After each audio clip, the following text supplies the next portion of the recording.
ආයුබෝවන්. අද සූම් විද්‍යාපන්ති මාලාව පොඩක් වෙනස් වුණා. මෙතෙක් කල සාමාන්‍ය පෙර තියෙන සූම් වෙනුවෙන් මා අපි ඉදිරිපත් කරාට මෙතෙන් සිට අප විද්‍යා විෂයේ බාහිර කරුණු යොදාගෙන යම් යම් විෂය කරුණු පැහැදිලි කරන්න පාඩම් මාලාවක් තමයි අද සිට ඉදිරිපත් කරන්නේ. ඉතින් මේ පාඩම් මාලාවට විවිධ මාතෘකා යොදනවා. ඒ සඳහා අපි සම්පත්දායකත්වය අන්තර්ජාලයෙන් සහ වෙනත් පොත්පත් වලින් ලබා ගන්නවා.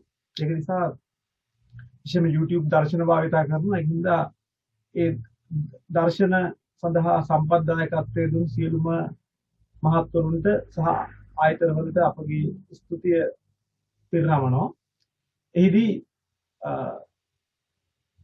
අපි යොදා ගන්නා පාඩම් මාලාවල් වලට විශේෂයෙන්ම අද දවසේ ධම්ම මාතෘකාවක් කවුද මේ ෆ්ලෙමින්ලා කියන්නේ කියලා. මොකද සාමාන්‍ය පෙළ 9 10 වගේ පන්තිවල 11 පන්තිවල ඉන්න ළමයිට ෆ්ලෙමින්ලා දෙන්නෙක් හම්බ වෙනවා. ඉතින් අපි නමට ෆ්ලෙමින්ලා කියවට මේ කට්ටිය විද්‍යාවට විශාල දායකත්වයක් සපයපු මහත්මයන්. දැන් ඔබට ඊවින් පේන මේ දර්ශනයේ ඉන්නේ ජෝන් ඇම්බ්‍රෝස් ෆ්ලෙමින්. ඔකට්ටිය එහෙම නම කියවට දන්නේ නැහැ. ඔකට්ටිය ෆ්ලෙමින්ගේ වමත් නියමයේ ෆ්ලෙමින්ගේ දකුණත් නීතිය නියම කියොත් නම් දන්න ෆ්ලෙමින් කියන්නේ කවුද කියලා. හැබැයි ඔහු ගැන දන්නේ නැහැ. නමුත් විද්‍යාවට විශාල සේවයක් කරපු මේ පුද්ගලයෝ. ඒකින්ද මේ කට්ටිය ගැනත් යම්කිසි දැනුමක් ලබා දෙමින් අපි යම්කිසි විද්‍යාවට සම්බන්ධ පාඩම් ප්‍රති ඉදිරිපත් කරන්නේ. ඒක නිසා මේ ෆ්ලෙමින් අත් වශයෙන්ම මොහු ඉලෙක්ට්‍රොනික විද්‍යාවේ පියාලෙස් සලකන්නේ. හැම ළමෙක්ම ෆ්ලෙමින් කියනවා. ෆ්ලෙමින්ගේ වමත් නීතිය කියවට දන්නේ මොහු කවුද කියලා හුඟක් වෙලාවට. ඒ නිසා මගේ අවුරුදු 30ක් තිස්සේ ඉගෙන ගත්ත ළමයි දැන් සමහර අය ගුරුවරු වෙලා. ඉතින් ඒ අයට පවා මේ බාහිර දැනුම වෙලාවට මදි.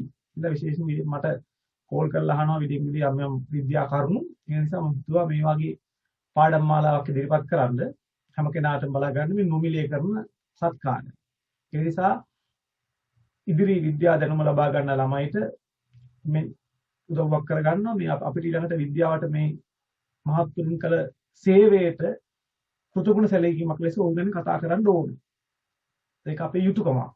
ඒක නිසා මේ ඉලෙක්ට්‍රොනික විද්‍යාවේ පියාලෙස් සලකන මේ මහාචාර්ය ජෝන් ඇම්බ්‍රෝස් ෆ්ලෙමින් ගැන පොඩ්ඩක් කතා කරන්න ඕනේ. ඒ වගේම තව ෆ්ලෙමින් කෙනෙක් අපිට හම්බ වෙනවා. ඒ තමයි ප්‍රථම ප්‍රතිජීවක ඖෂධය ඇන්ටිබයොටික් එක නිපදවන ලද ඇලෙක්සැන්ඩර් ෆ්ලෙමින්. මේ කතාව විස්තර තියෙනවා. ඒ ස්කොට්ලන්ත ජාතික ඇලෙක්සැන්ඩර් ෆ්ලෙමින් ගැනත් අපි කතා කරමු. ඒ නිසා සාමාන්‍ය පෙළ ළමයිට විශේෂ දේශීය හම්බෙන ෆ්ලෙමින්ලා දෙන්න ගැන කතා කරනවා. ඒ වගේම මේ ෆ්ලෙමින්ගේ වමත් නීතිය සහ ඒ භාවිත ගැන තව අපිට අද පොඩක් විස්තර කතා කරමු. ඒ නිසා ඔකට්ටිය මේක YouTube එකට මුදාහැරුවන් පස්සේ ඒක අධ්‍යයනය කරන්න. ඉතින් අයපාරක් මේක දායකත්වය ලබා දුන් සියලුලාට අපි ස්තුතිය කරනවා. මොකද මේ විශේෂ අවසර ගන්න අපිට අමාරුයි මේ වගේ.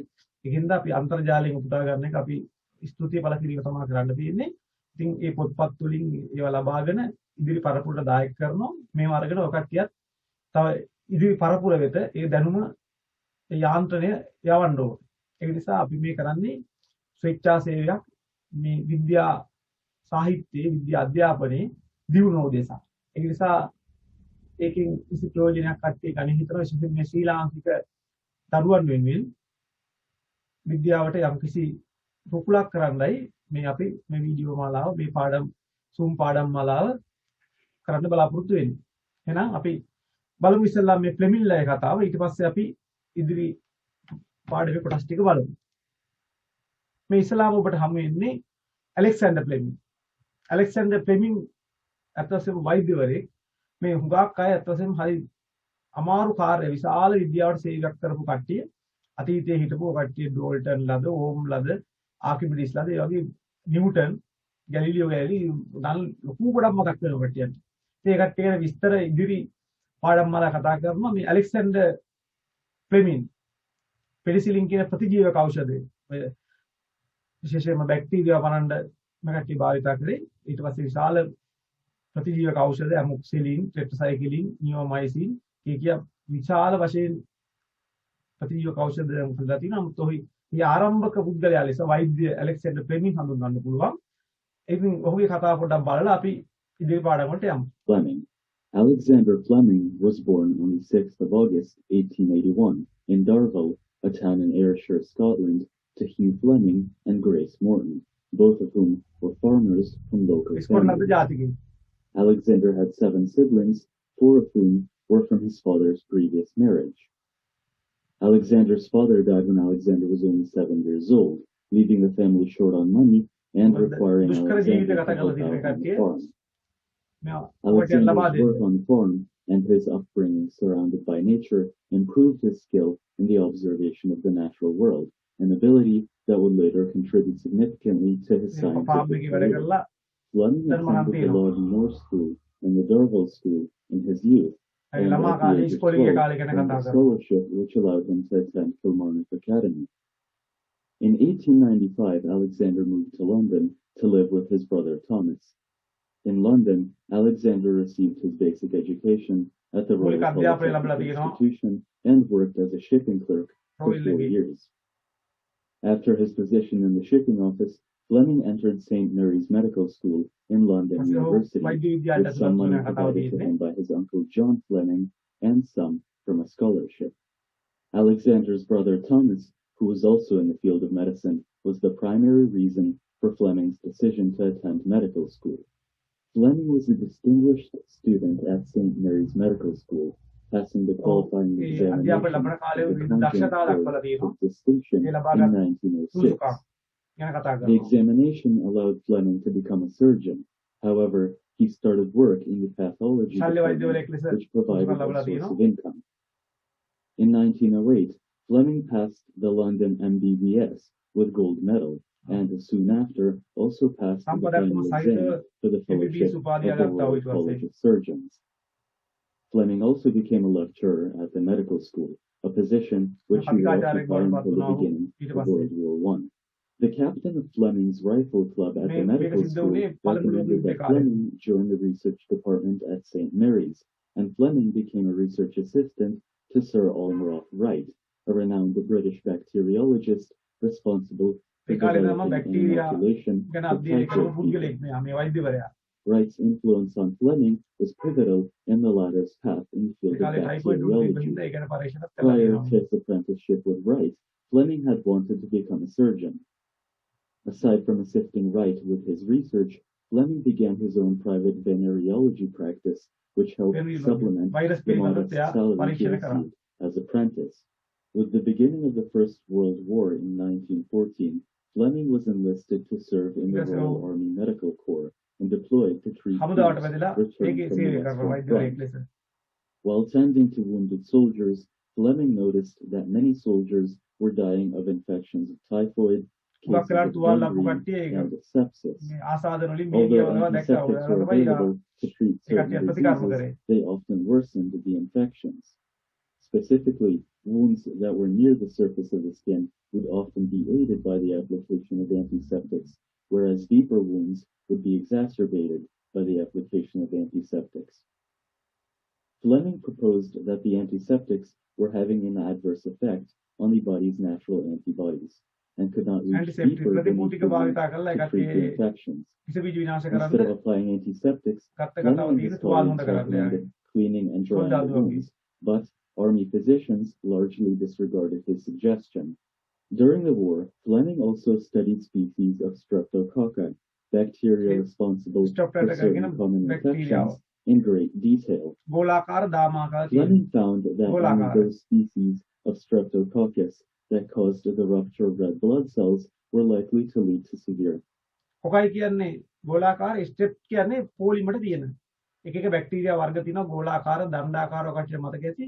මෙයා මේ අධ්‍යයනය කරේ ගෝලාකාර චේන් එකක් වගේ. පබළු වලක් වගේ තියෙන කට්ටියකට ස්ටෙප්ටෝකොකයි. හරි?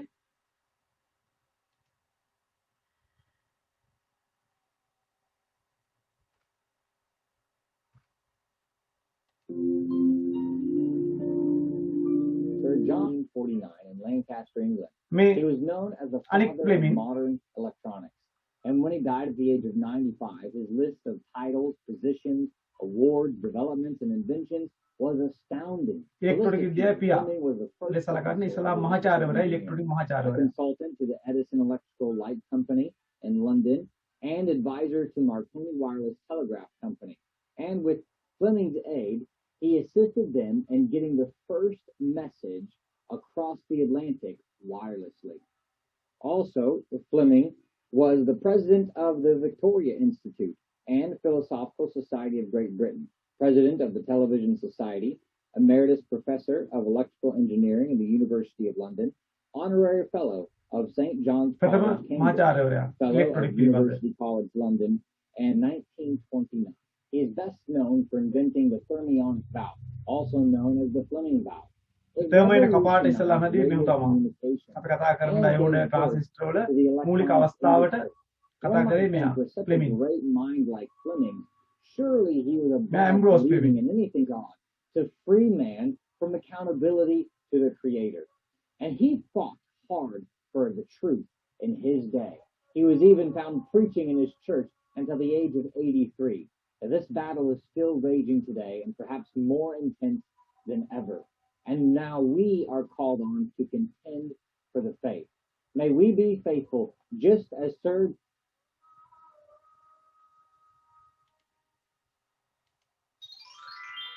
දැන් අපි බලමු ෆ්ලෙමින්ගේ මමත් නීතිය ගැන කතා කරමු.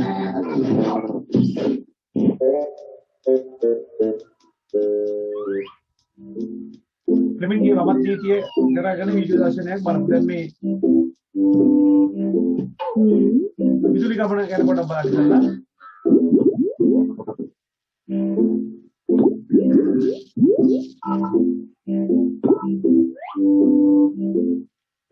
මල්බේ දැලෙනවා කියන්නේ මේ කොටස අරලා විදුලිය ගමන් කරනවා.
දැන් දකින්න ඇති අර මේ ස්ථානේ මේ තියෙන වයර් එක විදුලි සන්නායක රැහෙන හරහා කරන්ට් එකක් යනවා කියලා මේ බල්බ් වලින් පෙන්නනවා. මේ බල්බ් එක පත් වෙනවා කියන්නේ හරහා යනවා. හැබැයි ඊට පස්සේ මෙතන තියෙන මේ U අකුර හැඩති කුරප චුම්බකය. තිබ්බන් පස්සේ මොකද වෙන්නේ? මෙන්න මේ වයර් එක උඩට ගමන් කරා. චලනයක් වුණා. එහෙම චලනයක් වෙන්නේ උඩු අතර බලයක් ගමන් කිරීම නිසා. එතකොට කාන්දමක් නැති වෙලාවේ කම්බියේ එහෙම උඩ අතර නැමුන්නේ නැහැ. හැබැයි කාන්දමක් තිබ්බොත් චුම්බක ක්ෂේත්‍රය ක්‍රියාත්මක වෙනකොට කම්බිය එක්තරා දිශාවකට චලනය වුණා. ඒ කියන්නේ බලයක් ක්‍රියාත්මක වුණා. මෙන්න මේ ක්‍රියාව සම්බන්ධ කතාව තමයි අපි යන්නේ. එතකොට චුම්බක ක්ෂේත්‍රයක් තුල ධාරාගෙන යන සන්නායකයක් තිබ්බොත් ඒ සන්නායකේ චලිත වීමක් සිදු වෙනවා. ඒ චලිත වීම සම්බන්ධ කතාව තව ටිකක් අය පාරක් බලමු අපි.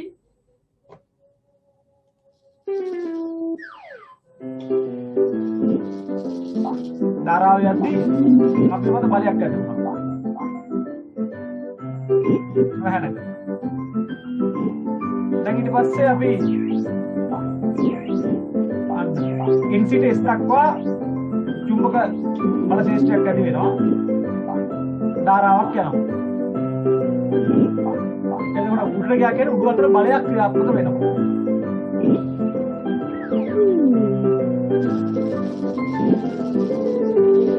දැන් අපි කාන්දමේ පැත්ත මාරු කරලා බලමු.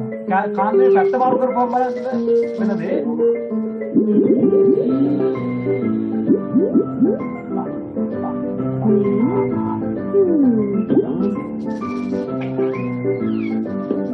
බලේ අනිත් පැත්තට ඇති වුණා. අනිත් පැත්තට නැමුණා.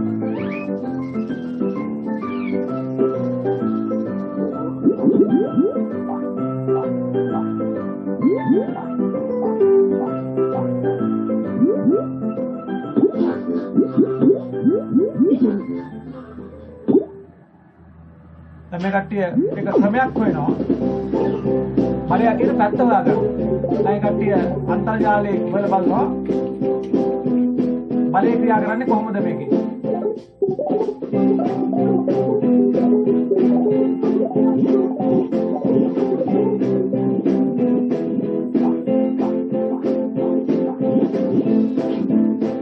ඒකට උදව් කරගන්න පුළුවන් ෆ්ලෙමින්ගේ වමත් නීතිය. ෆ්ලෙමින්ස් left hand rule එක තමයි භාවිත කරන්නේ.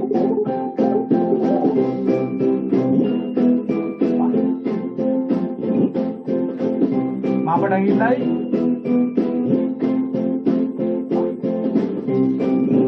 නබර ඇඟිල්ල පෝස් ෆින්ගර් අනික මැද ඇඟිල්ල මිඩල් ෆින්ගර් තම්බ් එකයි පෝස් ෆින්ගර් එකයි මිඩල් ෆින්ගර් එකයි තමයි භාවිත කරන්නේ. ඒවා එකිනෙකට ලම්බක තල තුනක තියාගන්න ඕනේ. perpendicular to each other. එකිනෙකට ලම්බක තල තුනක තියාගන්න ඕනේ.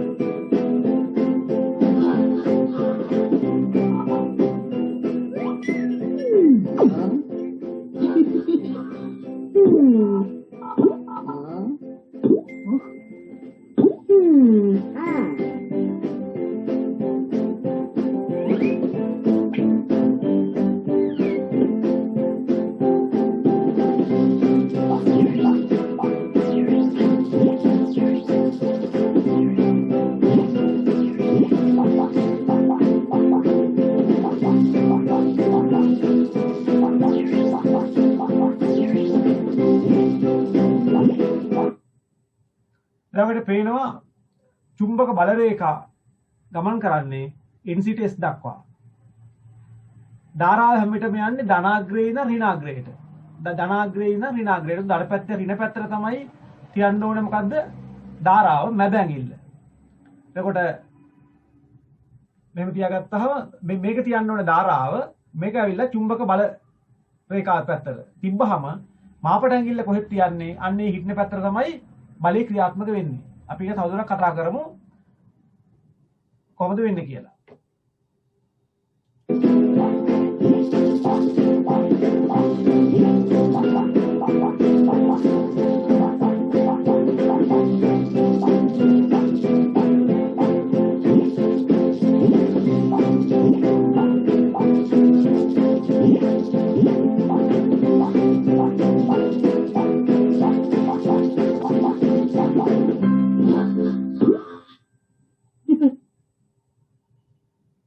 ඔයාලට තේරෙන්නේ නැති යම් ප්‍රමාණයකට ෆ්ලෙමින්ගේ වමත් නීතිය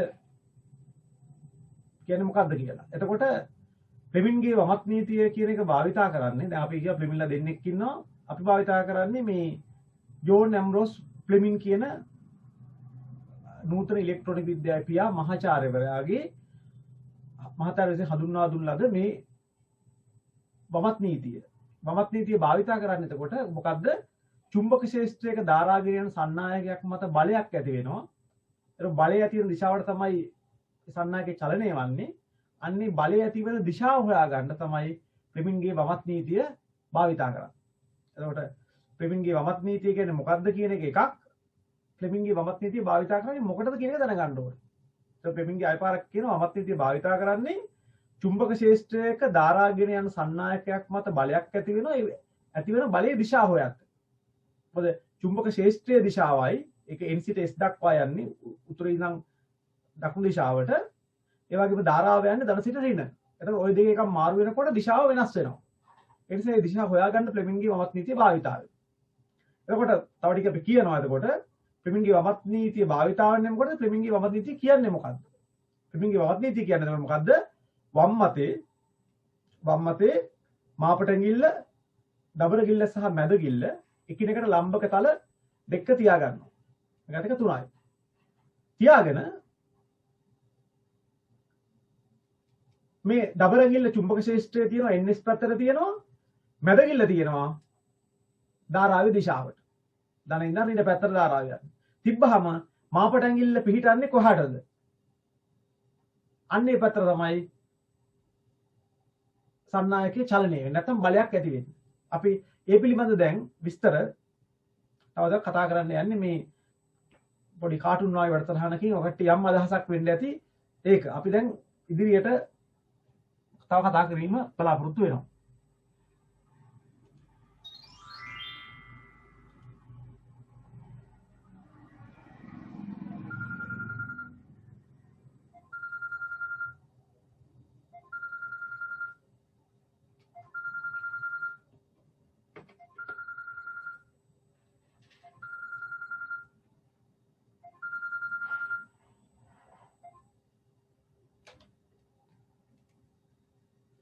ඒක තමයි ඔකට්ටියන්ට O level ළමයිට ශ්‍රී ලංකාවේ O level ළමයිට 11 පන්තියේදී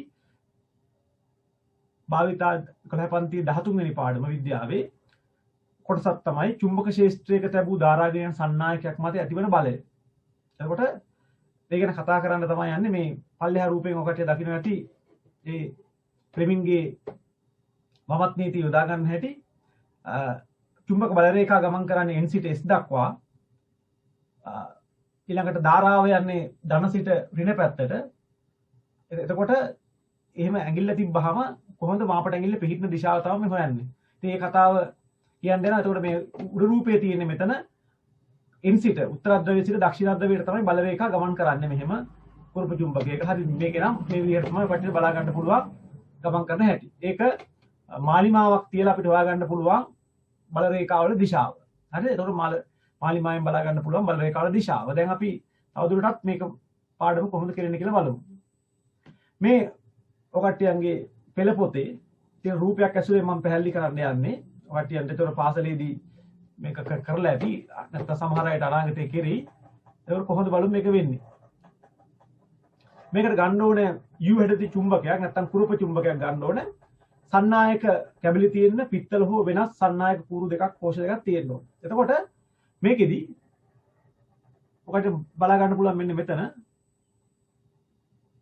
තියෙනවා මේ ලෑල්ල එකට සම්බන්ධ කරලා තියෙනවා නැත්නම් ඝනකම් කාඩ්බෝඩ් එකකට AB හා CD කියලා ඝනකම් කම්බි දෙකක්. එතකොට AB හා CD ඝනකම් කම්බි දෙකට ඔකට්ටිය මේ පැත්තෙන් වයර් වලින් බැටරි කැලි දෙකක් හා ස්විච් එකක් සම්බන්ධ කරනවා. A සහ D අග්‍ර වලට තමයි මේ සම්බන්ධ කරලා තියෙන්නේ. A සහ D අග්‍ර වලට කෝෂ දෙකයි ස්විච් එකයි. දැන් අපි ඊට පස්සේ මේ එහා මෙහා ගමන් කරන්න පුළුවන් චලනය වෙන්න පුළුවන් BC කියන සන්නායක කම්බිය තියෙනවා. ඊළඟ කට්ටිය ස්විච් එක දාලා බැලුවොත් එහෙම මෙතන ස්විච් එක දාලා බැලුවොත් මේක චලනය වෙනවද කියලා චලනය වෙන්නේ නැහැ. එහෙම තියෙයි. තිරස්ස තියෙන්නේ මේක. නිකම්ම වැටෙන්නේ නැහැ. තිරස්ස තියෙන කම්බිය කොහොමවත් යන්නේ නැහැ. ඊට පස්සේ අපි අර BC අග්‍රපැති වලට කුරප චුම්බකය ඇතුළු කරනවා. U හැඩේ චුම්බකය ඇතුළු කරපුවාම මෙන්න මේ BC කම්බිය BC අග්‍ර වල තිබ්බ අර නිදහසේ යන්න පුළුවන් කම්බිය එක්කෝ මේ කාඩ්බෝඩ් කැබල්ල පැත්තට යනවා. එහෙම නැත්නම් චුම්බකේ පැත්තට යනවා. ඔය දෙකෙන් එක තමයි යන්නේ. එතකොට අපිට හොයාගන්න ඕනේ කොයි පැත්තටද යන්නේ කියලා. අපි හිතමු යම් කිසි එක පැත්තට ගමන් කරා කියලා. චුම්බකයේ පැත්ත මාරු කරොත් ns දිශාව අර ගිය පැත්තට නේ විරුද්ධ පැත්තට යනවා. ඊට පස්සේ අපි එහෙම තියලා අපි බැටරි කැලි වල පැත්ත මාරු කරනවා. බැටරි කැලි මාරු කරපුවා ආයෙත් පැත්ත මාරු වෙනවා.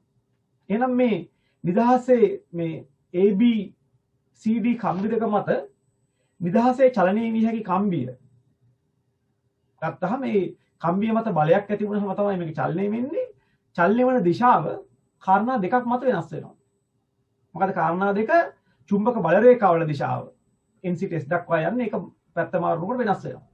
ඊට අමතරව ධාරාව ගමන් කර දිශාව. මෙතන ධාරාව දැන් මේ කිරි විදිහට යන්නේ මෙහෙමනේ මේ අතර යන්නේ මෙහෙම. මොකද ධනාග්‍රේ සිට ඍණාග්‍රේට යන්නේ BC පැත්තට යන්නේ. එතකොට බල රේඛා යන්නේ n සිට s දක්වා. එතකොට ඒ කාරණා දෙක මත කම්බිය චලිත දිශාව වෙනස් වෙනවා. අන්න එතකොට ඒ චලිත දිශා හොයාගන්න තමයි මේ ඇම්බ්‍රෝස් ෆ්ලෙමින්ගේ අපි සුපුරුදු පාදේ කියන්නේ ෆ්ලෙමින්ගේ වමත් නීතිය ලෙෆ්ට් හෑන්ඩ් රූල් එක භාවිතා කරන්නේ. එතකොට එහිදී ඔය කට්ටිය දැන් වම් අත මොකද මත තියා ගන්න ඕනේ. වම් අත අරගෙන වම් අතේ මැදගිල්ල ඔය කට්ටිය තියන්න ඕනේ BC පැත්තට. වම් අතේ මැදගිල්ල BC පැත්තට තියන්න ඕනේ. චුම්බක බල රේඛා තියෙන්නේ පල්ලෙහාට NC දක්වා. එතකොට පේන්නේ මෙහෙමයි. එතකොට යන්නේ මේ අතට. ඒ කියන්නේ මේ රූපේ තියෙන විදිහට බලවුවොත් යන්නේ මේ කාඩ්බෝඩ් කැබල්ල පැත්තට තමයි පාපට ඇඟිල්ල තියෙන්නේ. මේ පැත්තටයි ගමන් කරන්නේ. එතකොට ඔක පැත්ත මාරු වෙනකොට ආයෙත් පැත්ත මාරු වෙනවා. ඒක නිසා මෙන්න මේ නිදහස් කම්බියේ චලිත දිශාව හොයාගන්න අපි ෆ්ලෙමින්ගේ වමත් නීතිය භාවිතා කරනවා. හරිද? එතකොට අපි බලමු ඊළඟ එක. එතකොට ඒ කතාව කියද්දී මේක කොච්චර ලොකු බලයක් ඇති වෙනවද මේ කම්බිය මත. එතකොට ඒක බලය වැඩි වෙන්න යන වේගය වැඩි වෙනවා. ඉතින් මෙහිදී ඇතිවන බලයේ විශාලත්වය පහත කරුණු තුන මත නඳා පවතිනවා කියලා හොයාගෙන තියෙනවා. මොකක්ද ඒ? එකක් තමයි ගලන ධාරාවේ විශාලත්වය. කියන්නේ බැටරි කැලි ගන්න වැඩි කරන්න වැඩි බලයක් ඇදලා වඩා වේගයෙන් චලනය වෙනවා.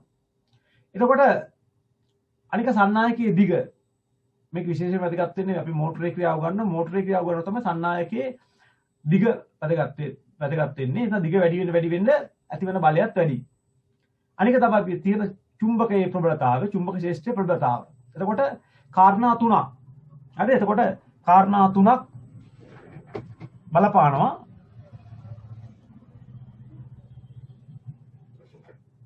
මෙන්න මේ සිද්ධිය පැහැදිලි කරන්න. එතකොට ධාරාවේ විශාලත්වය,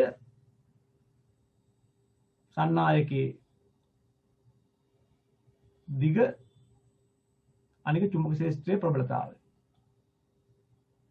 හරි? එතකොට ඔන්න ඔය කාරණා ටික කට්ටිය දැනගන්න විභාග මට්ටමින් මේ චුම්බක ශේෂ්ත්‍රයක තියෙන සන්නායකයක් මත බලයක් ක්‍රියාත්මක වෙච්චාම ඒක චලනය වෙනවා. ඒ චලනය බලයේ විශාලත්වය වැඩි වෙන්නේ චලනයේ වේගය වැඩි වෙනවා.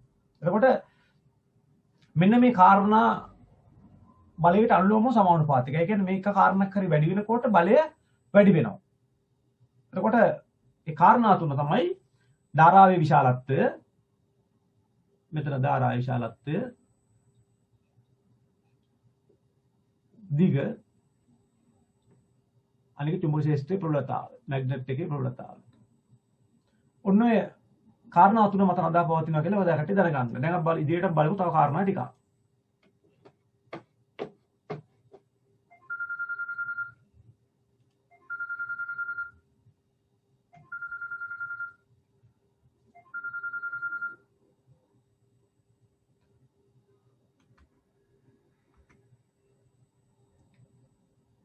මෙන්න ඔකට ආදර්ශනයක් තියෙනවා.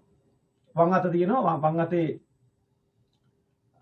දබරගිල්ල ෆෝස් ෆින්ගර් එක ගන්න චුම්බක ශේෂ්ත්‍ර දිශාවට, මැදගිල්ල මිඩල් ෆින්ගර් ගන්න ධාරාවේ දිශාවට. ඒ දෙක තියන්න ඕන. ඒ ඇඟිලි දෙක තිබ්බහම මාපට ඇඟිල්ල කොහාටද හිටින්නේ? ඒ තමයි බලයේ දිශාව. ඔන්න ඔක පැහැදිලි කරේ, ඔක හඳුන්වා දුන්නේ රූපයේ දක්වන ජෝන් ඇම්බ්‍රෝස් ෆ්ලෙමින්. ඒක නිසා අපි කෙටියෙන් කියනවා මේකට ෆ්ලෙමින්ගේ නීතිය කියලා. එතකොට ෆ්ලෙමින්ගේ නීතිය මොකද්ද? වම් අතේ මාපට ඇඟිල්ල, දබරගිල්ල සහ මැදගිල්ල එකිනෙකට ලම්බකව තබාගෙන ධාරාවේ දිශාවට මැදගිල්ලක්, චුම්බක ශේෂ්ත්‍රයේ දිශාවට දබරගිල්ලක් යොමු කළ විට මාපට ඇඟිල්ල යොමුන දිශාව වැදගත් වුණා. මාපට ඇඟිල්ල යොමුන දිශාව, මාපට ඇඟිල්ල යොමුන දිශාවෙන් තමයි සන්නායකයේ මත බලය ඇති වෙන දිශාව. ෆ්ලෙමින්ගේ වමත් නියම සඳහන් කරන්න කිව්වොත් සඳහන් කරන්නේ ඕක. ඉතින් පටල ගන්න එපා. ෆ්ලෙමින්ගේ වමත් නියමය යොදාගන්නේ මොකටද කියලා අහුවොත් ඒකට කියන්නේ මේක නෙමෙයි. ඒකට කියන්න ඕනේ චුම්බක ශේෂ්ත්‍රයක ධාරාගෙන යන සන්නායකයක් මත බලයක් ඇති වෙන. ඒ බලයේ දිශාව හොයන්නයි වමත් නීතිය භාවිතා කරන්නේ. නේද? ඒ දෙකට උත්තර ලියද්දී උත්තර දෙකක්.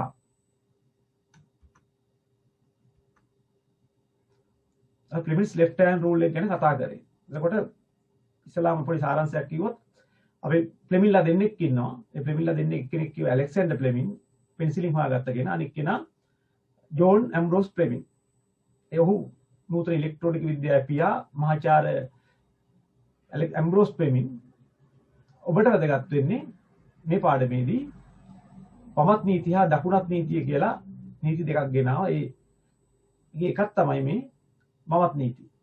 ඒක භාවිතා කරේ එතකොට චුම්බක ක්ෂේත්‍රයක ධාරාගෙන යන සන්නායකයක් මත ඇතිවන බලයේ දිශාව හොයන්න. අයිත් පොඩක් බලමු ඊට දර්ශනය. එතකොට චුම්බක බල රේඛා ගමන් කරන්නේ n සිට s දක්වා උතුරේ සිට දකුණට.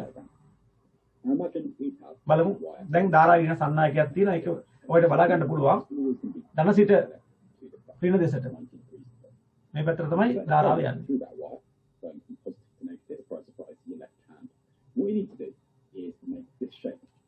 එතකොට මේ අකට ෆස්ට් ෆින්ගර් කියලා බලන්න ෆීල්ඩ් එක n to s දක්වා. සෙකන්ඩ් ෆින්ගර් ෆස්ට් එක සෙකන්ඩ් එක. ඒ දෙක තිබ්බහම අනික නිකම් එනවා. සෙකන්ඩ් ෆිම් එකේ 100 අකුර අරන් දිනා කරන්ට් එකට. ෆස්ට් ෆින්ගර් එකට f අරන් දිනා ෆීල්ඩ් එක චුම්බක ක්ෂේත්‍රයට. ඒ දෙකන එතකොට අර n to s මේක plus to minus ධන සිට ඍණ දක්වා යන්නේ. එතකොට ඔහොම තිබ්බහම මාපට ඇඟිල්ල තියෙන උඩු අතට. එතකොට මේ කම්බිය චලනය වෙන්නේ චුම්බක බල රේඛා කපාගෙන උඩු පැත්තට. What about different situation? Let's try this one. Why don't you pause the video and see if you can work this out. Okay, so here's my left hand. එක එක දිශාවලට තියලා බලන්න පුළුවන්. Finger along field lines. කම්බිය චලනය වෙන්නේ කොහාටද? The second finger is now pointing down, so I've rotated මොනවත් ලම්බකව තමයි චලනය වෙන්නේ. following the direction of the current චුම්බක බල රේඛාවට ලම්බකව තමයි of the screen. ධාරාව යන්නේ. චුම්බක බල රේඛාවට ලම්බකව තමයි චලිතය තියෙන්නේ. එකිනෙකට ලම්බක තල තුනක තමයි මේ ක්‍රියාව සිදු If you වෙන්නේ. have this in an exam, you would literally write out of the paper or out of the page. A couple of common mistakes people make with this. Number one, it's called going the left hand rule. It doesn't work with the right hand. බබත් තීමේ කොහොමද? Using the correct hand. ඉතින් ඔය කට්ටියත් අන්තම් අර තියලා Paper around on your desk. එක practice කරලා බලන්න ඕනේ. Paper still. Otherwise you end up මේක අනිත් පැත්ත චුම්බක මාරු කරලා ධාරාව පැත්ත මාරු කරලා කොහොමද මාපට ඇඟිල්ල පිහිටන්නේ? about rotating. ඒකින්ද මේ මාපට ඇඟිල්ල තියන්නේ අර ඇඟිලි දෙක තිබ්බහම මාපට ඇඟිල්ල කොහාටද පිහිටන්නේ කියලා බලන්න ඕනේ. Another way of representing 3D diagrams. ඒදී මේ ත්‍රිමාන එකදී They will show the direction of the current. පොඩක් බලා ගන්න රූපයක් තියෙනවා. Imagine this situation. මේක පොඩක් බලන්න. You've got a dartboard. You can throw a dart. මේ ඊතලයක් විදිනකොට Imagine you, unfortunately, ඊතලයේ ඉස්සරහා පැත්ත අපිට පේන්නේ dart towards තිතක් වගේ. එහෙනම් තිතක් දාරවමක් දානවා මේ ඉස්සරහා පැත්ත. ඒ කියන්නේ දැන් මේ බෝඩ් එකෙන් ඉස්සරහට එනවා කරන්ට් එක. කරන්ට් එක චුම්බක ක්ෂේත්‍රයේ ඉස්සරහට එනකොට ඔය කට්ටිය මූණට එනකොට going away from එක තියෙනවා. ඊට පස්සේ මේ ඊතලයේ පිටුපස්ස මේ බෝඩ් එක අස්සට යනවා නම් දාන්නේ දන් ලකුණක්. වෙලාවට දන් ලකුණ දාලා රවුම් කරනවා. and this tells us මෙහෙම රවුමක් දානවා දන් ලකුණ දාලා. the page මෙහෙම. on the left hand side. මේක එතකොට ඉදිරියට එන එක මේක තුලට යනවා. Hand side, the crosshair means that the current going into the page away from us. So just see what this looks like in action. There we have it. So just again use your left hand rule. See if you can work out which direction it's going to move. So your second finger should be pointing out of the page towards you. Your first finger should be pointing down, going with the field lines, north to south. And that දැන් මේක එන්නේ means the Y is going to move. Board එකෙන් එළියට. Well done. ආපුවම කට්ටිය පවත් TV යොදලා බලන්න ඕනේ කොහොමද එන්නේ කියලා.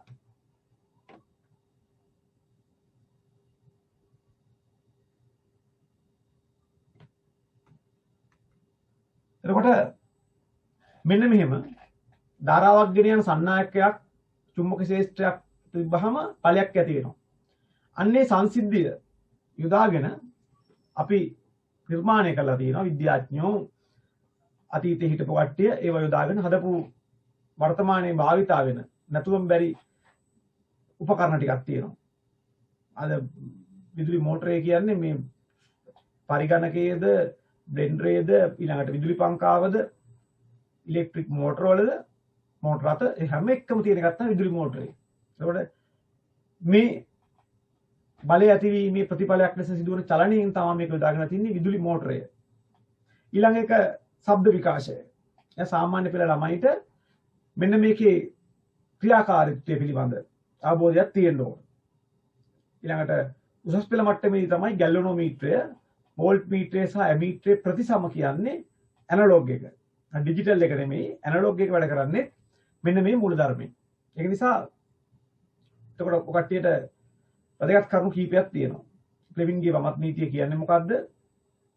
ඒක භාවිතා කරන්නේ මොකක් සඳහාද? ඊළඟ එක තමයි ඒ චුම්බක ශේෂ්ත්‍රයක දරාගෙන යන සන්නායකයක් මත බලයක් ඇති වෙනවා. බලයේ විශාලත්වයට බලපාන කරුණු. ධාරාවේ විශාලත්වය, චුම්බක ශේෂ්ත්‍රයේ ප්‍රබලතාව, සන්නායකයේ දිග කියන කරුණු දැනගන්න ඕනේ. ඊළඟ තමයි මේ චුම්බක ශේෂ්ත්‍රයක දරාගෙන සන්නායකයක් මත බලයක් නිසා සිදුවන චලනය භාවිතා කරමින් හදපු උපකරණ ටික විදුලි මෝටරය, ශබ්ද විකාශයත ස්පීකරය අපි කියනවා, ගැලනෝමීටරය සහ ප්‍රතිසම වෝල්ට්මීටරය සහ ඇමීටරය කියන උපකරණ තමයි ඔය කට්ටියන්ට ප්‍රධානම හමුවන්නේ. ඔකට සිලබස් එකේ එතකොට විදුලි මෝටරය සහ ශබ්ද විකාශය ගැන අවබෝධයක් ඔය කට්ටියට ලබා දෙන්න අවශ්‍ය වෙනවා. දැන් අපි බලමු ඉදිරියට ඒක කොහොමද වෙන්නේ කියලා.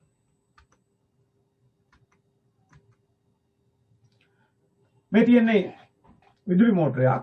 ඔය කට්ටිය පොඩි ඔය ගෙදර භාවිතා කරන DC මෝටරයක්. ඒ කියන්නේ බැටරි කැලි කරන්ට් එකෙන් වැඩ කරන DC මෝටරයක් බලපුවාම ඒක ගලවපුවාම බලා ගන්න පුළුවන් මේ වගේ චුම්බක ද්‍රව පාට දෙකකින් බලා ගන්න පුළුවන් උත්තර ද්‍රවයයි දක්ෂිණ ද්‍රවයයි. ඊට පස්සේ ඒක අයින් කරපුවාම බලා ගන්න පුළුවන් මේ වගේ කොයිල් ඔතපු උපකරණයක්. ඒ කියන්නේ හරහට තියෙන දණ්ඩක්. ඒ දණ්ඩමත් තමයි මේක ඔතලා තියෙන්නේ. ඒකට අපි කියන්නේ ආමේචරය කියලා. ඔයාලා බලා ගන්න පුළුවන් එතන මේක මේ ආමේචරය. ඊට පස්සේ මේ ආමේචරයයි ඒ චුම්බකයි ඔක්කොම එක තියෙන මුළු පද්ධතියක් තියෙන්නේ. ඒකේ තියෙනවා පැලිවලලු, පරිවාරක කොටස් තියෙනවා. මේ තියෙන අක්ෂ දණ්ඩ. ඇතිලි හේවත් ස්පර්ශක තියෙනවා. චුම්බක ද්‍රව තියෙනවා. එතකොට ඔය මෝටරේ කොටස් ටික දැන් අපි ගැඹුරින් කතා කරමු. එතකොට චුම්බක ශේෂ්ත්‍රයක ධාරාගෙන යන සන්නායකයක් මත ඇති වෙන බලයෙන් එතකොට වෙන්නේ එතකොට මොකද්ද? ධාරාවක් දෙන්න ඕන. ධාරාවක් දුන්නාම තමයි මෝටරේ කරකෙන්නේ. එතකොට විද්‍යුත් ශක්තිය චාලක ශක්තිය බවට පත්වීම තමයි මෝටරයකින් සිදු වෙන්නේ. එතකොට අපි චාලක ශක්තිය ලැබෙන්නේ කොහොමද? ඊට පස්සේ මෝටරේ කරකන පැත්ත මාරු කරන්න පුළුවන්. ඒ ධාරාවේ දිශා මාරු වෙද්දී බලයේ දිශාව වෙනස් වෙනකොට බැටරි කෑල්ලේ පැත්ත මාරු කරොත් එහෙනම් මෝටරේ කරගෙන දිශාවත් වෙනස් වෙනවා. අපිට දැන් මේ චුම්බක අභ්‍යන්තර තියෙන චුම්බක වල පැත්ත මාරු කරන්න බෑ. හැබැයි ධාරාවේ ප්‍රබලතාව වැඩි කරොත් එහෙම මෝටරේ කරගෙන වේගය වැඩි කරන්න පුළුවන්. එතකොට සාමාන්‍ය භාවිතා කරන DC හේවත් සරල ධාරා මෝටරයක භ්‍රමණ වේගය වැඩි කරන්න අපි ධාරාව වැඩි කරන්න පුළුවන්. දිශා මාරු කරන්න පුළුවන්. බැටරි කැලේ දිශා මාරු කරලා. අර චුම්බකයේ ප්‍රබලතාව වැඩි කිරීම හෝ පැත්ත මාරු කිරීම ප්‍රායෝගිකව එහෙම හදලා තියෙන මෝටරයක් කරන්න අපිට බෑ. මෝටරේ ගලවන්න බෑ. ඒක ප්‍රායෝගිකව කරන්න බෑ. දැන්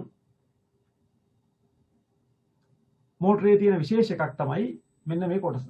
අපි ඒකට කියන්නේ න්‍යාය දේශකේ නැත්තම් කොමියුටේටරය කියලා කියන්නේ. මේකෙදි මොකද අපි බාහිර පරිපථයකින් ධාරාව දෙන්න ඕන. එතකොට මේ බාහිර පරිපථයට සම්බන්ධ වෙන මේ කොටස අපි කියන්නේ බ්‍රෂස් එහෙම නැත්තම් ඇතිලි කියලා.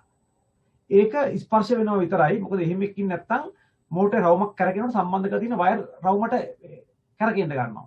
අර වයර් දෙක මත පැටලෙන්න ගන්නවා. ඒක නිසා මේක ස්පර්ශ වෙලා විතරයි තියෙන්නේ.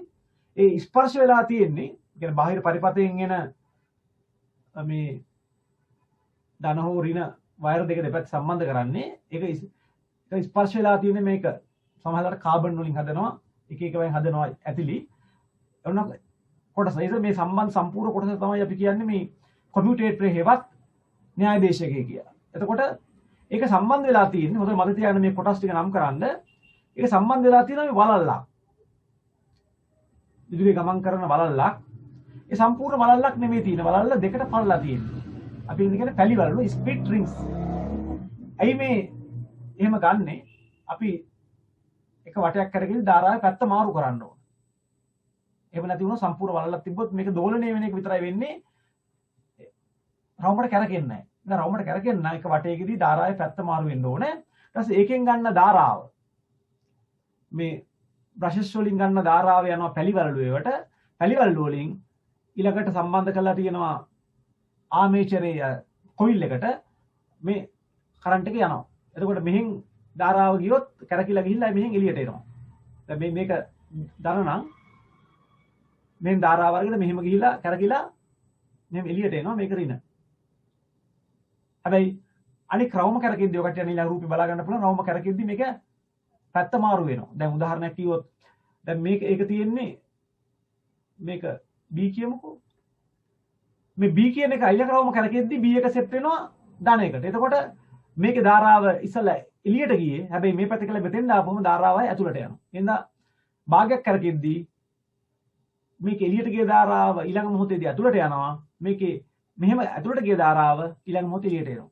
එහෙනම් මේ පැලිවල් වලින් තමයි ඒක වෙන්නේ. පැලිවල්ලු නැත්තම් මෙහෙම රවුමක් කරකීමක් සිදු වෙන්නේ නැහැ. දෙපැත්තට දෝලණය වීමක් වෙන්නේ. එහෙනම් ඒ කාරණා ටික විභාගය කට්ටිය දැනගන්න ඕන.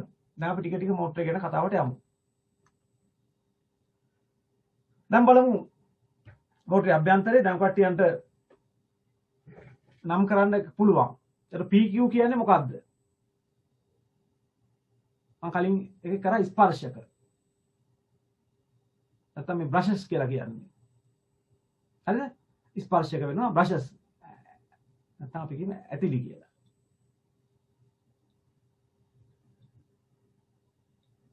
ඊට පස්සේ මේ තියෙන්නේ පැලිවලලු.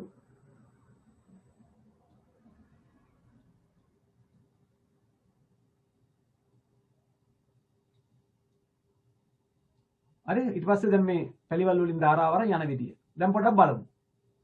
දැන් මේ ධනාග්‍රය මේ ඍණාග්‍රයනේ.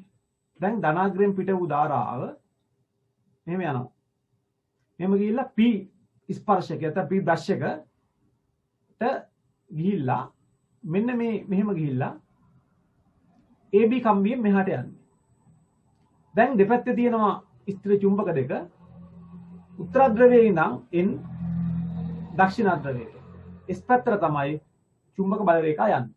දැන් ඔය කට්ටිය කළ බැලුවොත් පේනවා. දැන් මේ මෝටරේ කරකින දිශාව බලන්න මොකද කරන්න ඕනේ? මෝටරේ කරකින දිශාව බලන්න ඔය කට්ටිය අර AB කියන කම්බියට ෆ්ලෙමින්ගේ වමත් නීතිය දාන්න.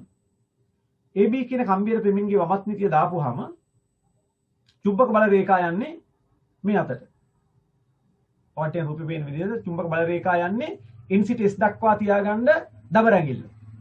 N සිට S දක්වා දබර ඇඟිල්ල තියාගන්න ඊට පස්සේ ධාරාව යන්නේ A සිට B දක්වා. ධාරාව A සිට B දක්වා යද්දී මාපට ඇඟිල්ල තියෙන පල්ලෙහාට. මාපට ඇඟිල්ලෙන් බලය යොදන්නේ මෙන්න මේ පල්ලෙහාට. හරි? මේ අතට පල්ලෙහාට. දැන් මේ ධාරාව කරකිලා BC නම් මේ පැත්තට එනවා.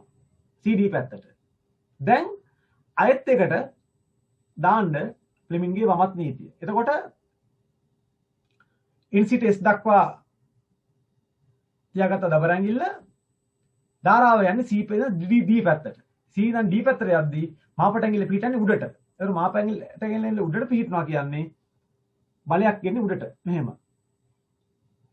එතකොට සමාන්තර ප්‍රතිවිරුද්ධ බල දෙකක් ක්‍රියාත්මක වෙන්නේ. එතකොට මෙයක පල්ලෙහාට එනවා මේක උඩට යද්දී මෝටරේ භ්‍රමණය වෙන්නේ මේ අතට. දැන් මෝටරේ මේ අතට භ්‍රමණය වෙනකොට මේ AB කම්බිය කරකිලා මෙහෙම කරකිලා මෙතෙන් එනකොට අයත් යාගේ දිශාව මාරු වෙනවා. එතකොට මේ පැත්තේ හැම වෙලාවෙම තියෙන කම්බිය මත බලයක් දෙන්නේ මෙහාට. එතකොට ධාරාව එළියට යන එක. මේක ඇතුළට යනවානේ. එතකොට මේක මේ CD එක මෙතෙන්ට කරකිලා එනවා. CD එක මෙතෙන්ට කරකිලා ආපුවාම එයාගේ ධාරාව හැම වෙලාවෙම යන්නේ මෙහාට. ඒතර හැම වෙලාවෙම මේ පැත්තේ තියෙන කම්බිය පල්ලෙහාට චලනය වෙනවා. මෙයා උඩට චලනය වෙනවා. කියන්නේ මෝටරේ එක දිගට බැටරි කෑල්ල වල පැත්ත මේක නම් දිගට මෙහෙම කරගෙනවා. දැන් AB කම්බියේ කතාව අනිත් රූපයෙන් බලමු. දැන් AB කම්බිය මේ පැත්තට ආවා. ඒතර AB කම්බිය මත ආපු ගාම හැම වෙලාවෙම ධාරාව යන්නේ Q එක පැත්තට එන්නේ. ඍණාග්‍රය නිසා ධාරාව Q කියන ස්පර්ශයකට බ්‍රෂ් එකට එනවා මේ ඇතිල්ලට. එතකොට එයාගෙන් පිට වෙන හැම වෙලාවම පිට වෙනවා කියන්නේ බලය යන්නේ මුඩට. ඇතුල් වෙනවා කියන්නේ ඒක ABද CDද වැඩක් නෑ හැම වෙලාවෙම ඇතුල් වෙන පැත්ත. මෙහෙන් එන ධාරාව ඇතුල් වෙන පැත්ත. එතකොට ඒක මත බලය දෙන්නේ පල්ලෙහාටමයි. ඒ නිසා බල ගූර්ණයක් ඇති වෙලා දිගටම වෙනවා. ඉතින් පැලිවලලා තිබුණ නැත්තම් වෙන්නේ දෝලණය වෙවි තියෙනවා මිසක් රවුමට කැරකිල්ලක් වෙන්නේ නැහැ. ඒකින්ද ඔබ සරල ධාරා මෝටරේ කොටස් ටික දැනගන්න ඕන. ඇපිලිවත් ස්පර්ශක තියෙනවා, පැලිවල්ලු තියෙනවා, කබ්බි දඟරේ දෙපැත්ත ස්ථිර චුම්බක තියෙනවා. ඊට පස්සේ මේ මෝටරේ කැරකෙන දිශාව දැනගන්න ඕන. ඊළඟට මෝටරේ ක්‍රියාත්මක වෙන්නේ චුම්බක ක්ෂේත්‍රයක ඇති ධාරා ගෙන යන සන්නායකයක මත බලය ක්‍රියාත්මක වෙලා. චුම්බක මේ ක්‍රියාත්මක වෙන්නේ. එතකොට මේ මෝටරේ භ්‍රමණ දිශාව හොයන්න අපි ෆ්ලෙමින්ගේ වමත් නීතිය භාවිතා කරනවා. එතකොට මේකේ ශක්ති පරිවර්තනය විදුලි ශක්තිය චාලක ශක්තිය වඩපත් වෙනවා.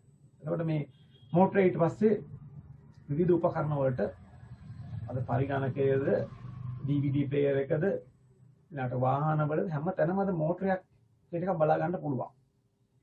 ඒක නිසා ඊළඟට විදුලි පංකා ඒ නිසා මේ ඒවා තියෙන තැන් අන්න ඒ වගේ මූලික સિદ્ધාන්ත මෝටරේ දැනගන්න ඕන. ඒ වැඩිපුර විස්තර කරනකොට තමයි අපි දැන් මේ එක යම් යම් අන්තර්ජාලයෙන් ගත්ත වීඩියෝ දර්ශන ඔබට පෙන්වන්නේ. තව වැඩි අවබෝධයක් ලබා ගන්න. In this video, we will logically understand the Make it a operation සංකීර්ණ and construction motor. of a commercial DC motor. ඒක බලා ගන්න පුළුවන් කට්ටියන්ට brushes ඇතිලි. Let's first start කළු with the පාටින් තියෙන. simplest DC motor possible. It looks like this. බලන්න පැලිවල්ලු තියෙනවා. අන්න The stator ස්පර්ශක provides a brush constant magnetic field, and the armature, which is the rotating part, ස්ථිර is a චුම්බකයක් simple තියෙනවා. coil. The armature is connected කරගෙන to a සම්පූර්ණ DC set එක power තමයි කියන source armature. through a pair of commutator rings. When the current flows through the coil, an electromagnetic force is Dana induced situ on it dinadakwa? according to the Yeah. Lorentz law, so the coil will start to rotate. You will notice that as the coil rotates, the commutator rings connect with the power source of opposite polarity. As a result, on the left side of the coil, the electricity will always flow පැත්ත away, මාරු වෙනකොට and on the right side, ඒක පැහැදිලිව බලා ගන්න electricity පුළුවන් will මේ always flow video towards. දර්ශනේ. Aims a current carrying armature, which And is the Brahmani connected Venkata to the Swami armature. supply and through commutator segments and brushes. The armature is placed between north and south ආමේචරේ pole මේ of the ඉස්සරහා මේ terminator විදුලි and සම්බන්ධ වෙන කැල තමයි electromagnet. කියන්නේ In elementary commutator. model, one single න්‍යායදේශක current කොටස. conductor is placed between two opposite poles. If we start to supply DC via commutator system, හැමලාම current චුම්බක will ක්ෂේත්‍රයේ start to NCTS flow. දක්වා යොමු As වෙනවා. we see, positive terminal of the battery is connected to left conductor of a turn, and negative terminal is connected to right conductor of a turn.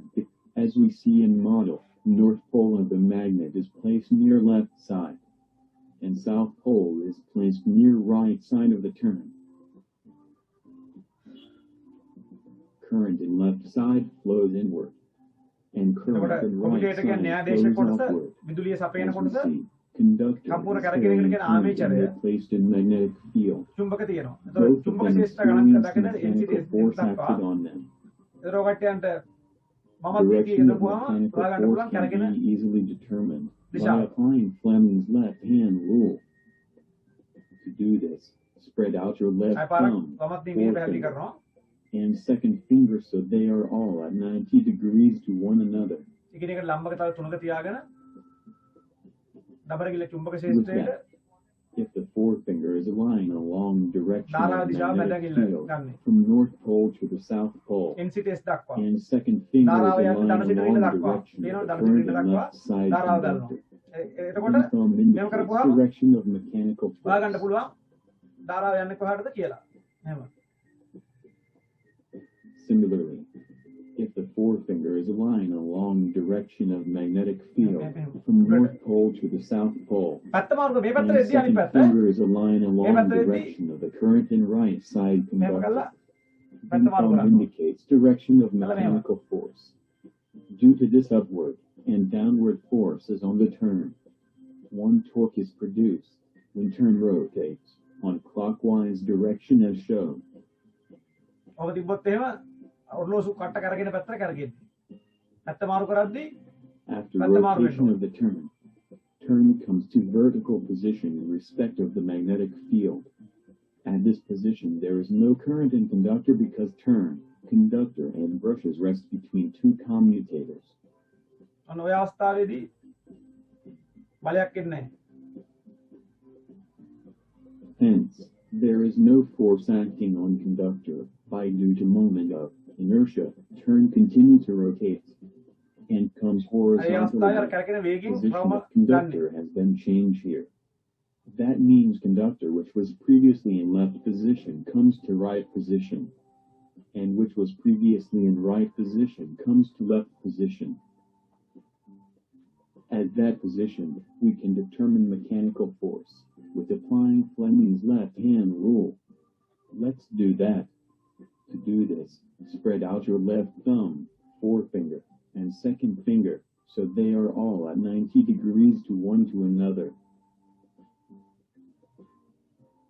So if forefinger is aligned in direction of magnetic field, that is, from North Pole to South Pole, and second finger is aligned in direction of a current in the left side conductor, then thumb indicates direction of mechanical force. This is clearly upward here. So if forefinger is aligned in direction of magnetic field, that is, from North Pole to South Pole, and second finger is aligned in direction of a current in the right side conductor, then thumb indicates direction of mechanical force. This is clearly downward here. Do this upward, and downward forces tend to rotate in clockwise direction. From that explanation, we can come to conclusion that here in this model we can see that whichever conductor comes near South Pole experience upward mechanical force. අපි ඊළඟට බලමු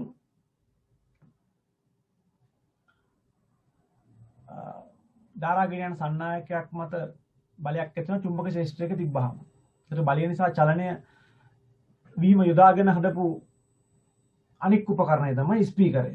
නැවට්ටිය පිටින් බලපුවාම දකලා තියෙම කෙනාම ස්පීකරයක් ස්පීකරේ පෙනුම තියෙනවා. ඊට පස්සේ මේක දික්කඩක් ගත්තාම ස්පීකර් එක.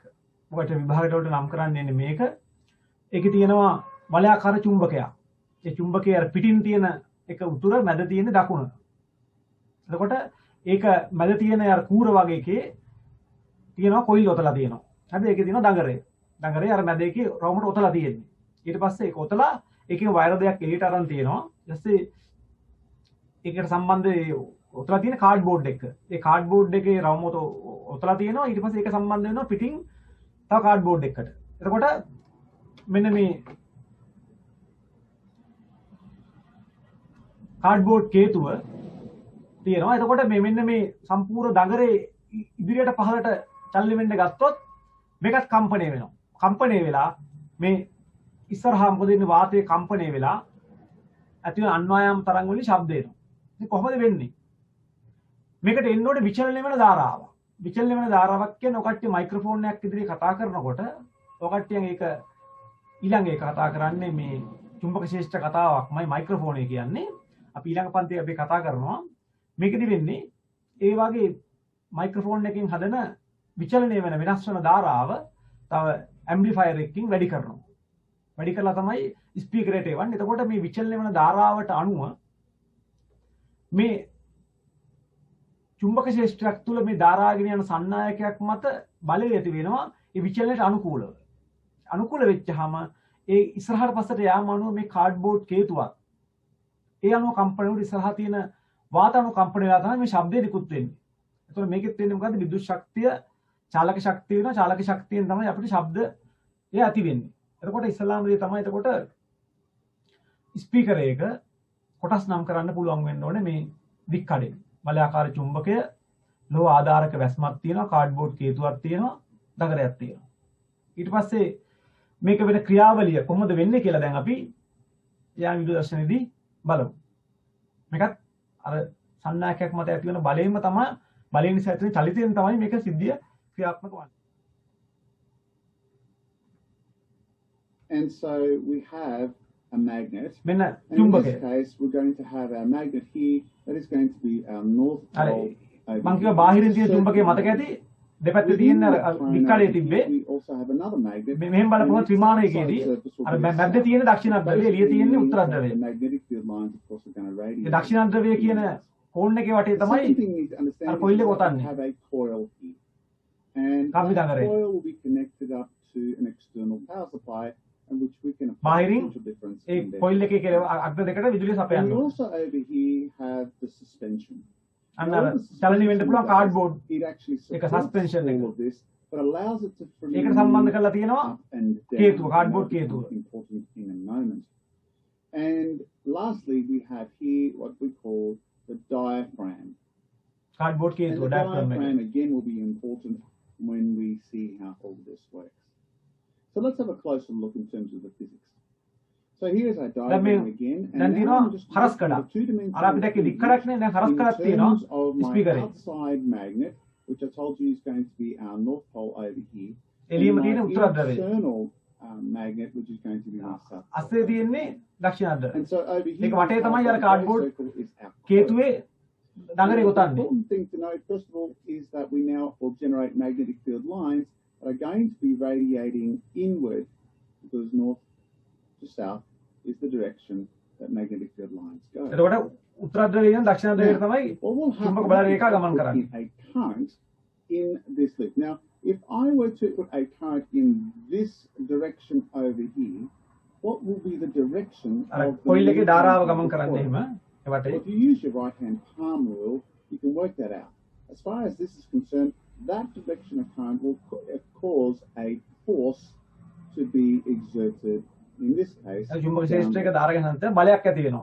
බලය ඉදිරියට පහළට තමයි ඇති if වෙන්නේ. we were to change the direction, ධාරාව රොමට යද්දී choose a different ධාරාව direction. අර So විචලනය වෙන imagine, හින්දා for example, එනවා. I අපි සරල ධාරාවක් ගත්තොත් එක දිශාවට in යන්නේ. the opposite direction. What would the force therefore be? Well, again, the same rules apply, but in this case, if the current is going in that direction, the force is going to be upward. So you can see, depending on the direction of the current that we put in the coil, will determine the direction of the motion of this coil. So now let's examine this from another ධාරාව පැත්ත perspective. මාරුනකොට ඉහළට පහළට යනවා. දැන් මේකේ හොඳට බලා ගන්න පුළුවන් මේ ත්‍රිමාණයකින් කොහොමද මේ වෙන්නේ? දෙපැත්තේ තියෙන උතුර මැද තියෙන්නේ දකුණ. Two cylinders. So we've got a open cylinder, which is basically our outside magnet and our inside magnet. And for simplicity's sake, of course, we have again our north pole over here and our south pole over here. And of course, the magnetic field lines will radiate inwards like so. Now, the important thing is that if I put in a current like so, and I put in a single directional current, a DC current, then the coil, as I've described, will only move one way.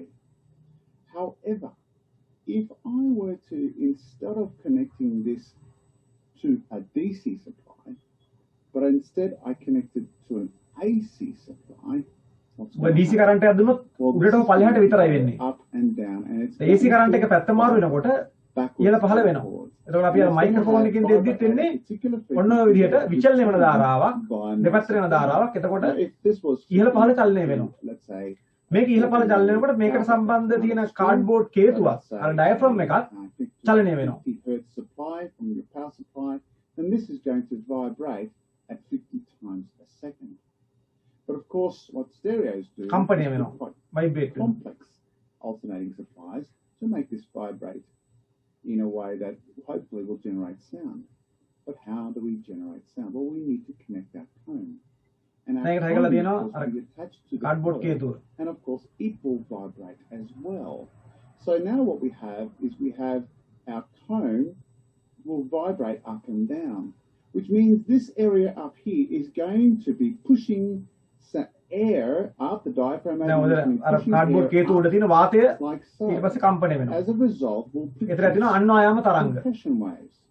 But of course, සංකෝචන හා විරලන we now also know this as a longitudinal wave. අන්වායාම තරංග. But of course, that is ඒ ප්‍රතිඵලය ලෙස වාතයේ ශබ්දය ඇති වෙනවා ඊට අනුකූලව. in essence, what we have here is the motor effect being employed. That is, a current-bearing wire is experiencing a force in the magnetic field. The current is alternating. It causes the whole cone to vibrate, and thereby converting this electrical energy into sound energy or kinetic energy, producing sound. අවසානයේ Now, the විදුලි ශක්තිය frequency will determine ද්වනි ශක්තිය බවට sound තමයි පත් energy, වෙන්නේ. and චාලක obviously ශක්තිය the හරහා. amplitude of the alternating supply will determine the amplitude and therefore the loudness of the sound that you produce. So that, in essence, is how a speaker works and how it employs the motor effect. Hope that helps. Thanks for listening and watching. Bye for now.